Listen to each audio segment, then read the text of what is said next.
Olá, chegou aquele momento precioso do dia, a leitura da palavra de Deus. Mesmo que você esteja desanimado, mesmo que você não queira, faça o esforço, pegue sua Bíblia. Hoje eu vou ler aqui, na linguagem de hoje, porque eu entendo que uma parte de vocês usam essa Bíblia, da linguagem de hoje. Então, vamos lá. É sobre a transfiguração, Mateus 17. Já pegou sua Bíblia?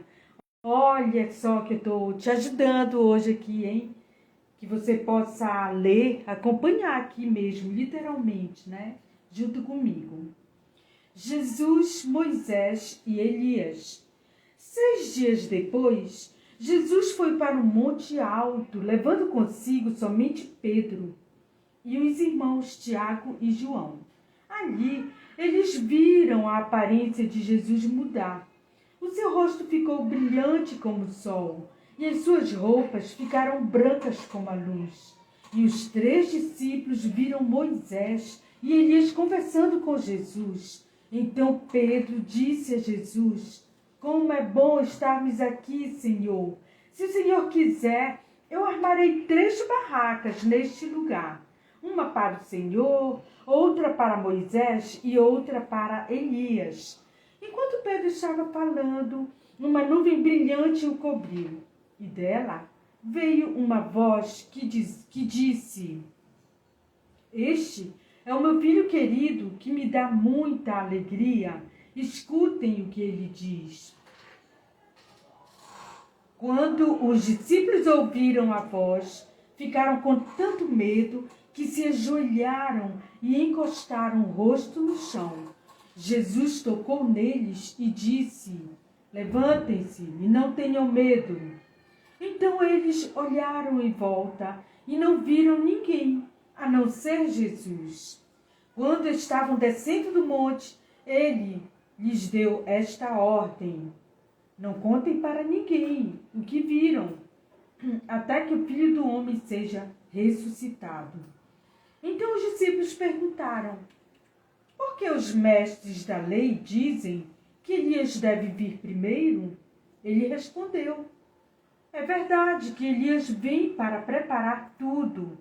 Porém, eu afirmo a vocês que Elias já veio e não o reconheceram, mas o maltrataram como quiseram. Assim também maltratarão o Filho do Homem." Então os discípulos entenderam que Jesus estava falando a respeito de João Batista.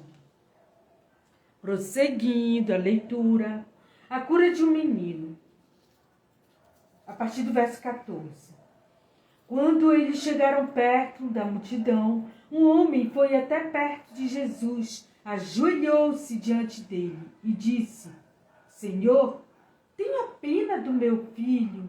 Ele é epilético e tem ataques tão fortes que muitas vezes cai no fogo ou na água." Eu o trouxe para os seus discípulos a fim de que eles o curassem, mas eles não conseguiram. Jesus respondeu: "Gente má e sem fé, até quando ficarei com vocês? Até quando terei de aguentá-los? Tragam o menino aqui." Então deu uma ordem. O demônio saiu e no mesmo instante o menino ficou curado.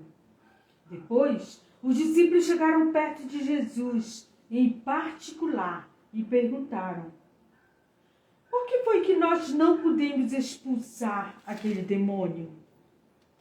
Jesus respondeu: "Foi porque vocês não têm bastante fé. Eu afirmo a vocês que isto é verdade. Se vocês tivessem fé, mesmo que fosse do tamanho de uma semente de mostarda, poderiam dizer a este monte: 'Saia daqui e vá para lá,' e ele iria. E vocês teriam poder para fazer qualquer coisa. Mas esse tipo de demônio só pode ser expulso com oração e jejum."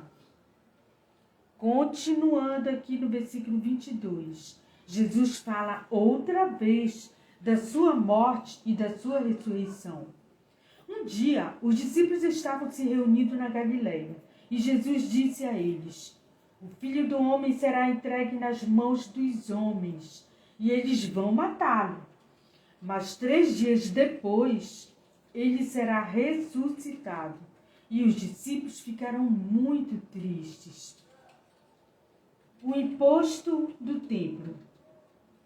Quando Jesus e os discípulos chegaram à cidade de Cafarnaum, os cobradores do imposto do templo foram perguntar a Pedro: o mestre de vocês não paga o imposto do templo? Paga sim, respondeu Pedro.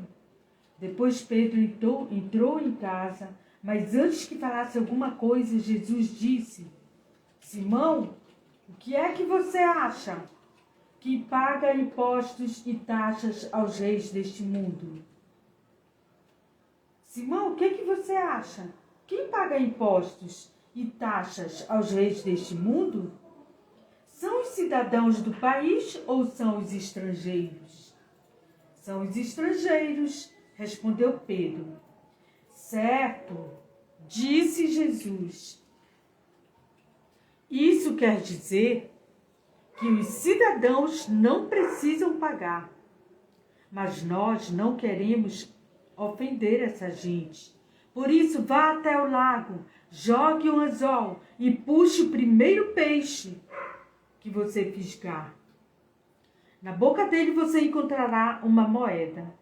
Então vá e pague com ela o meu imposto e o seu.